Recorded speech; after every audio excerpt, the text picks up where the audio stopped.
Hello students, this is doctor Himanshu Ojha, आपका अपना college काका। देखिए आईपीयू, जिसके लिए हम बहुत पहले से कह रहे थे, इंद्रप्रस्थ यूनिवर्सिटी दिल्ली, उन्होंने अपने रजिस्ट्रेशन फॉर्म स्टार्ट कर दिए हैं। हालांकि इनके रजिस्ट्रेशन को सीईटी के नाम से जाना जाता है, क्योंकि कॉमन एक एंट्रेंस टेस्ट भी लेते हैं ये एमबीबीएस बीडीएस के लिए नहीं, अपने बाकी के कोर्सेज के लिए। जबकि एमबीबीएस बीडीएस की जो काउंसलिंग है वो आईपीयू के थ्रू ही होती है, यानी कि कॉमन रजिस्ट्रेशन आपको भरना होता है, चाहे आप किसी भी कोर्स से वहां पे एडमिशन लेने वाले हैं। खासकर एमबीबीएस बीडीएस की अब हम बात करें तो ये रजिस्ट्रेशन स्टार्ट हो गए हैं। अभी पहले हम ये समझें कि किन के लिए हैं।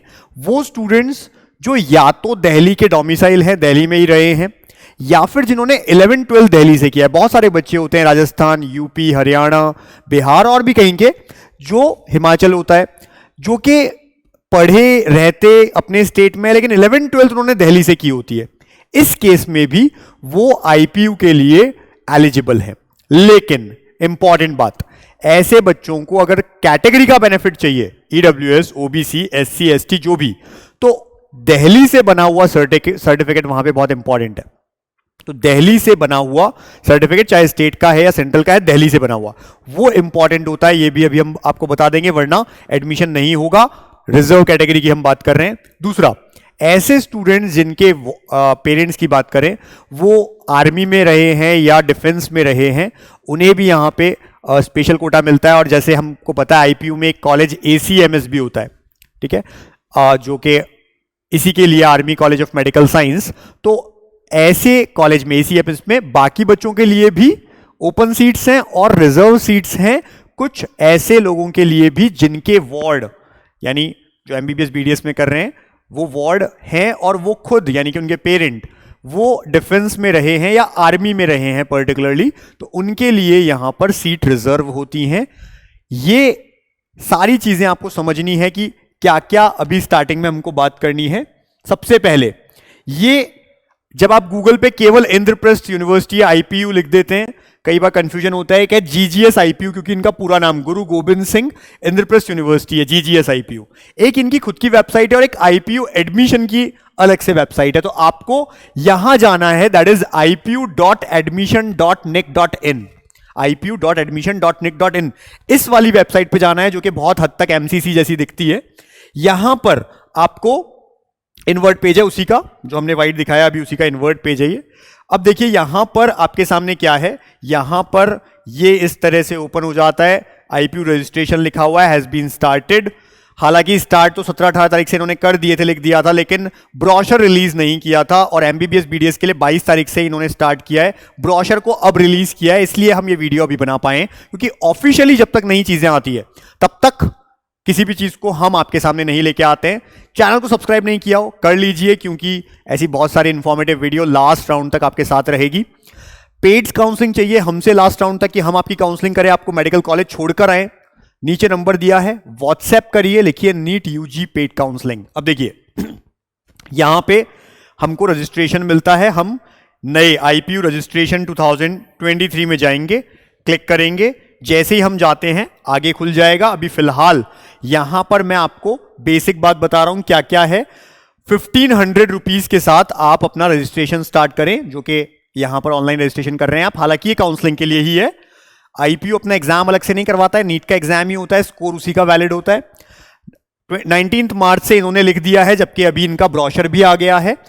एमबीबीएस का 22 से इन्होंने स्टार्ट किया था और 30 अप्रैल तक लास्ट डेट है आपके पास में। तो आप ये करेंगे। इसके बाद में enrolment and payment of counselling participation, वो 1000 रुपीज का, यानी आप एक रजिस्ट्रेशन कर रहे हैं 1500 से, और काउंसलिंग के लिए हमको 1000 भी देना है, जो एमबीबीएस वाले बच्चे हैं, ठीक है ना। ये भी अपना फर्स्ट वीक ऑफ मई तक चलेगा। और ये अब आगे हम आ रहे हैं, क्या करना है हमें, कुछ note important for reserved category. Reserved categories SC ST, ठीक है, ईडब्ल्यूएस ओबीसी। ध्यान रखिए, the candidate seeking admission under reserved categories has to mandatory produce the caste certificate.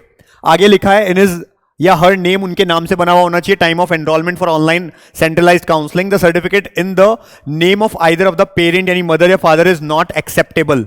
ऐसा नहीं है अपने फादर या मदर का आपने कास्ट सर्टिफिकेट लगा दिया, आपके नाम से बना होना चाहिए, पहली चीज। दूसरा, candidate shall not be entitle या eligible for admission against reserve seat even on the basis of any undertaking. अगर केवल उन्होंने अंडरटेकिंग लगा दिया, जैसे आपने नीट में लगाया है, अगर ऐसी अंडरटेकिंग लगा दी तो उनको नहीं माना जाएगा। आगे सुनिए, reservation certificate should be issued. आगे ढंग से पॉइंट को, इंपॉर्टेंट पॉइंट को मार्क कर लीजिए। Reservation certificate should be issued from the respective state या region in which the reservation is claimed. Example, in case any candidate claims for the seat reserved for DST या DSC category, then she has to bring SC/ST certificate issued by government of NCT of Delhi and also should have passed his or qualifying exam from Delhi school या college. खास करके जब आप MBBS की बात करें, क्योंकि एक कॉमन ब्रोशर है, बाकी सबके लिए भी है, तो वहां पर बहुत सारे कॉलेजेस के अंदर आप दूसरे स्टेट से भी आ सकते हैं सेंट्रल गवर्नमेंट का सर्टिफिकेट लेकर। लेकिन आईपीयू में जो गवर्नमेंट कॉलेजेस एमबीबीएस के हैं, बीडीएस के हैं, उनके लिए यहां का सर्टिफिकेट चाहिए होता है। आगे 10% of the total seats will be allocated as management quota, वो दूसरे कोर्सेज के लिए आप मान के चले। Reservation in OBC category is not applicable at master level, ये भी आपके लिए नहीं है। अब एक बात ये कहिए कि इस सर्टिफिकेट के साथ, अपने कास्ट सर्टिफिकेट के साथ आपको एक अपेंडिक्स भी लगाना है। In addition to original document as preferred या referred above, the candidate will also have to upload, submit या bring the relevant format as per appendix 10। हम बताएंगे, इनके ब्रोशर में लिखा है और हम लेकर के भी आए। अपेंडिक्स 10 क्या है? Of part F duly completed in original and signed which will become part of the admission file। तो उस समय भी आपको जरूरत पड़ेगी, इसलिए आपको ये भी साथ में रखना है। ओरिजिनल डॉक्यूमेंट इस फॉर्मेट में ये कह रहे हैं, ठीक है। अब आगे की बात करते हैं। फिर एक और नोट यहां पे लिखा है, the candidates belonging to the communities which are not included in the list of SC for Delhi, यानी ऐसी कास्ट जो दिल्ली में SC कैटेगरी में नहीं आती है, दूसरे स्टेट में आती है, in the presidential order will not be entitled to admission in the university against the seats reserved for SC candidates। इसलिए मैं आपको ये बात कह रहा हूं। आप हो सकता है बिहार से हैं, आपकी कैटेगरी बिहार में SC में आती है, बट दिल्ली में नहीं आती है। इस केस में आपके पास सर्टिफिकेट बिहार का होगा और आपको एडमिशन SC कैटेगरी पे नहीं मिलेगा MBBS कॉलेज के लिए। फिर आप जनरल कहलाओगे, या तो आपके पास में SC का वहां पे सर्टिफिकेट होना चाहिए, वरना नहीं माना जाएगा। तो ध्यान रखिए इस बात का। The candidates belonging to the communities including in the list of SC in the presidential order in relation to Delhi will be entitled to be considered for admission in the university against the seat reserved for SC candidate in terms of the presidential order dated 20th September 1951 as amended time to time। ये लिखा है, the required certificate for reserved category will be essential at the time of online counseling जो होगी for admission, and no provisional admission shall be admissible for want to caste या category certificate from the local competent authority।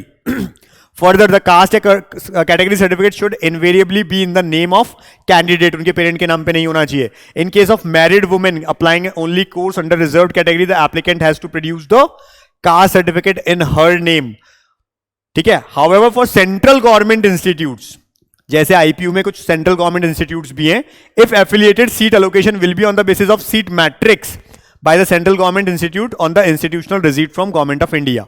तो जैसे आप कहते हैं VMMC central है, वहां पर चल जाएगा। तो जब सेंट्रल गवर्नमेंट वाले इंस्टीट्यूट्स की हम बात करते हैं और अगर उसमें सेंट्रल की सीट्स है, वहां आपका चल जाएगा। बट स्टेट कोटा के अंदर जब आप एप्लीकेबल कर रहे हैं आईबीयू के लिए, वहां पर आपके पास दिल्ली का स्टेट कोटा होना चाहिए। आगे की बात करते हैं। फिर चाहे सेंट्रल फॉर्मेट में हो, दिल्ली से बना हुआ हो, चलेगा। अब ये ऐसे कुछ अंडरटेकिंग आपको बाद में यूज करने हैं, जैसे ये डिफेंस कैटेगरी के लिए, ठीक है। डिफेंस कैटेगरी के लिए जो कि अलग अलग प्रायोरिटीज आप चेक करेंगे, प्रायोरिटी 1 to 7 और फिर 8, 9 अलग अलग प्रायोरिटीज हैं। वो प्रायोरिटीज देखेंगे, जैसे कि 5 में परमवीर चक्र, अशोक चक्र, महावीर चक्र, ये सब आते हैं और अलग अलग टाइम पे कि कौन विडो के लिए, वार्ड्स के लिए, या आप एक बार कैटेगरी पढ़ेंगे आप किस में आते हैं, और ये अंडरटेकिंग आपके पास में होना चाहिए डिफेंस वाले बच्चों के लिए, ठीक है। ऐसे ही अगर हम बात करें, ये अपेंडिक्स 9A है और ये आर्मी इंस्टीट्यूट जैसे कि ACMS, army college of medical science, उसके लिए है। और children of serving army personnels having 10 year continuous service, जिन्होंने 10 साल कंटिन्यूअस सर्विस कर दी है इन द आर्मी, या फिर रिटायर हो गए हैं या रिलीज हुए हैं या डिस्चार्ज हुए हैं आफ्टर 10 ईयर, उनके लिए ये सर्टिफिकेट है। तो ये आपको भरना रहेगा। ऐसे ही सर्टिफिकेट नंबर 2 है आर्मी इंस्टीट्यूट के लिए, ऐसे बच्चों के लिए जो कि स्टेप चिल्ड्रन है आर्मी पर्सनल के, जिन्होंने लगभग 5 साल पहले, अभी से 5 साल पहले किसी बच्चे को या तो अडॉप्ट किया हो या वो स्टेप चाइल्ड हो, उनके लिए ये वाला फॉर्मेट रहेगा। देन आपके पास में है 9C, जिसमें अगेन आर्मी इंस्टीट्यूट ACMS के लिए फॉर आर्मी मेडिकल कॉलेज, या आर्मी मेडिकल कॉलेज के लिए स्पेशली यहां पे लिख दिया है, ठीक है। और corps officer serving in air force या नेवी या MNS APS and TA personnel, तो दूसरे डिफेंस में जो है उनको ये भरना है। तो ये डिफेंस सारी चीजें आप ध्यान रखें, इनमें कुछ पॉइंट्स हैं, उनको पढ़िए और क्या क्या आपको रखना है साथ में वो लिखा हुआ है। फिर ये 10 जिसकी अभी हमने बात की थी कि आप कास्ट सर्टिफिकेट भी लगाते हैं तो भी आपको अपेंडिक्स 10 अपने पास रखना है, लिखकर प्रॉपर ये आपके पास होना चाहिए। ये क्या है? Undertaking from the candidate who are seeking admission to the seat in any reserved category. तो ये पूरा लिखा है, जिसमें पूरा लिखा है कि I belong to this category. The certificate of reservation on the basis of which I am claiming seat in counseling has been uploaded. आपने कास्ट सर्टिफिकेट तो डाल दिया है। I know that the certificate uploaded is bona fide and as per the eligibility to claim benefit of reservation, यानी ये वहीं के लिए है, दिल्ली का है, मुझे ये बात पता है। Understand in case upon verification, जब मैं आऊं और अगर वेरिफिकेशन होता है, the reserve category certificate submitted by me found to be fake and fraudulent, अगर गलत माया जाता है, my admission is liable to be cancelled at any stage. तो ये अपने को भर के अपने पास रखना है, बाद में काउंसलिंग के टाइम काम आएगा, ठीक है।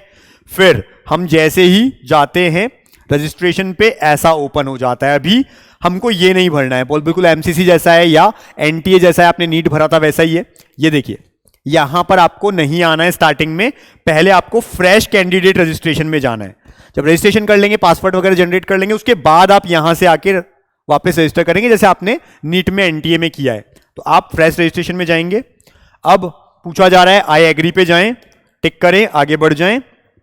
क्या क्या पूछ रहे हैं आपसे? कैंडिडेट नेम, ठीक है, ISD कोड रहता है, मोबाइल नंबर रहता है, ठीक है। फिर आपको यूजर आईडी, अपने आप कोई भी आईडी बनानी है। पासवर्ड वही तरीका जो आपको 8 to 13 लेटर्स का होना चाहिए, एक अपर केस, एक लोअर केस, स्पेशल केस, सब वैसा ही, ठीक है। जैसे आपने बनाया था कोई नंबर, वो सब वैसा ही जैसे आपने नीट में किया था, आप सेम भी कर सकते हैं। वो आपको भरना है, कंफर्म पासवर्ड करना है, फिर सिक्योरिटी पिन लगानी है और आगे बढ़ जाना है। तो ये हमने इस तरह से फिल किया, हम आगे बढ़ गए। अब मोबाइल पे और ईमेल आईडी पे आपके OTP आएगा, उस OTP को आप लगाएंगे, आगे बढ़ जाएंगे, ठीक है। और जैसे ही आप करते हैं click to log in and complete profile, अब आपने रजिस्ट्रेशन कर लिया है, अब आप वापस लॉग इन पे आएंगे। अब की बार ये इस जगह पे आएंगे, पहले आपने ये छोड़ दिया था, रजिस्ट्रेशन पे गए थे, रजिस्ट्रेशन कर चुके हैं, लॉग इन पे आएंगे वापस। अब की बार काउंसलिंग के लिए सेम ही नाम है, कोई चेंज नहीं करना है। User ID, password, security pin लगानी है, आगे बढ़ जाना है। आगे बढ़ते ही अब वापस OTP आएगा आपके मोबाइल पे, OTP सेंड OTP करके आप OTP लिखें, आगे बढ़ जाएं। देन ये अब आपसे पूछेगा आप किसके लिए अप्लाई कर रहे हैं, क्योंकि ये IPU है, यहां पे बहुत सारे कोर्सेज हैं, तो आप इसको आगे बढ़ाएंगे और आगे बढ़ाने के बाद आपके सामने आएगा, जैसे MBA लिखा हुआ है, देखिए MCA लिखा है, ठीक है, आर्ट्स लिखा है, बहुत सारे नाम आएंगे। आपके लिए MBBS है, ठीक है। तो आप जैसे ही आगे बढ़ेंगे, इधर साइड में हमें क्या क्या देख लेना है, हमें एप्लीकेशन फॉर्म भरना है, कॉन्टैक्ट डिटेल भरनी है, अपलोड करने डॉक्यूमेंट्स, और फिर फाइनल फिल्ड फॉर्म को ले लेना है उसका प्रिंट। तो ये देखिए हम आगे आए और ये हमारे काम का है MBBS कोड 103। जैसे हम थोड़ा स्क्रॉल करेंगे 103 कोड आएगा, वो हमारे काम का है। उसके सामने जाके हमें क्या करना है, हमें यहां पर सिक्योरिटी पिन लिखा होगा, उसे भर देना है इस जगह पे, और भर के आगे कंप्लीट कर दे, यहां पे चले जाएं। और किसी कोर्स में आपको नहीं जाना है, केवल MBBS में आकर ऐसा कर देना है, आगे बढ़ जाना है। अब लिखा हुआ आ गया you have selected, are you sure you want to apply, yes, proceed. अब आपके बेसिक डिटेल्स मांग रहा है, आपका नाम, father's name, mother's name, date of birth, gender and category सही सही भरिएगा। बहुत सारे बच्चे हैं जिन्होंने नीट में गलतियां की, बाद में मैसेज आता है उनके पास, उनका हमारे पास में, तो आप ऐसी गलती ना करें कि आपको बाद में परेशान होना पड़े, सही सही लिखें। फिर बता दे रहा हूं, ये चैनल सब्सक्राइब नहीं किया है इसलिए करिए, क्योंकि लास्ट राउंड तक हम इस तरह के हर वीडियो लेकर के आएंगे जो आपके लिए इंपॉर्टेंट है। कंटेंट आपने इस चैनल पे देख लिया है, बिल्कुल आपके लिए होता है, अच्छा होता है।